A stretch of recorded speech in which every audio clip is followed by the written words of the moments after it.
সবচেয়ে বেশি পোলাপাইন মারা গেছে প্রাইভেট ইউনিভার্সিটি। আপনি ভাবছেন পিছনে কয়টা পোলাপাইন মারা গেছে তার তথ্য দিতে পারবেন?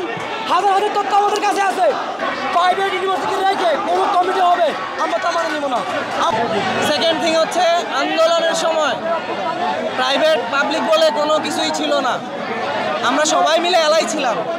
দেশ জাতি আমাদের সবার কথা চিন্তা করে, দেশের ভালোর কথা চিন্তা করে সবাই নেমে আসছে।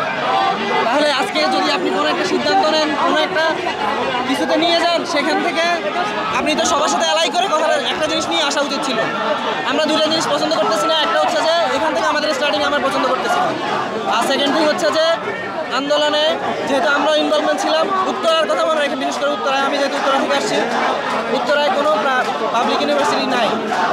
সুতরাং উত্তরার যে মুভমেন্টটা, উত্তরার যে ফুল কন্ট্রোলটা বিএনএস বলেন, ওইদিকে আব্দুল আলী বলেন, হাউস বিল্ডিং বলেন, ফুল কন্ট্রোলটাই নিছে প্রাইভেট ইউনিভার্সিটি এবং উত্তরার আশেপাশে যতগুলো মেডিকেল কলেজ আছে, উত্তর আধুনিক মেডিকেল কলেজ থেকে শুরু করে আরও যেসব মেডিকেল কলেজ আছে সবাই ট্রিটমেন্ট পারপাসে উত্তর আধুনিক মেডিকেল কলেজ অনেক হেল্প করছে, ডেডিকেটেডলি হেল্প করছে।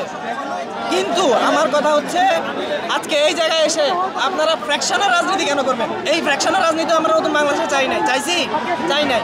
তাহলে এই ফ্র্যাকশনের রাজনীতিটা স্টার্ট করার এই কুবুদ্ধি বা এই পরামর্শ আপনাদেরকে কে দিছে? এখন আপনাদের আমাদের বলবেন আপনারা আসলে কি চাচ্ছেন? এক কথায় আমরা চাচ্ছি প্রাইভেট পাবলিক মিলে এলাই যে এলাই ছিলাম ওই এলাইটাই হবে।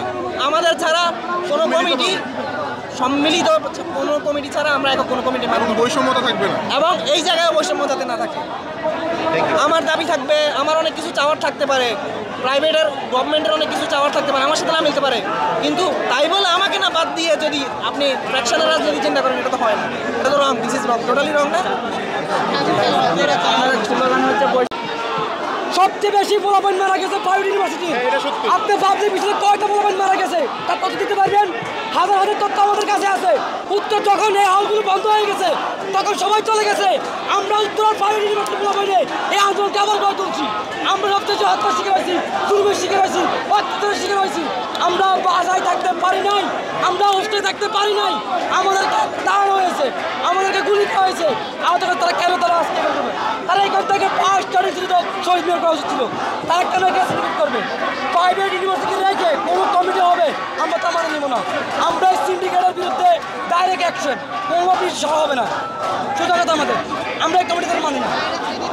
প্রাইভেটকে রেখে কোনো কমিটি দেওয়া হবে আমরা এটা মানব না। আপনারা এখানে কোনো আশঙ্কা করছেন কিনা যে ঢাকা বিশ্ববিদ্যালয় একছত্র আধিপত্য বিস্তার করবে, এরকম কোনো আশঙ্কা করছেন? না, ওদের সাথে আমাদের কোনো যোগাযোগ হয়নি, ওরা আমাদের কোনো কন্ট্যাক্ট না করে ওরা নিজস্ব মধ্যে নিজেদের মধ্যে নিতে দিতে আছে, এটা আমরা মানবো না। এখানে একটা স্লোগান তুলছেন আপনারা, রিফাত রশিদকে তারা হলো সরাই দিচ্ছে বা মাইনাস করে দিচ্ছে।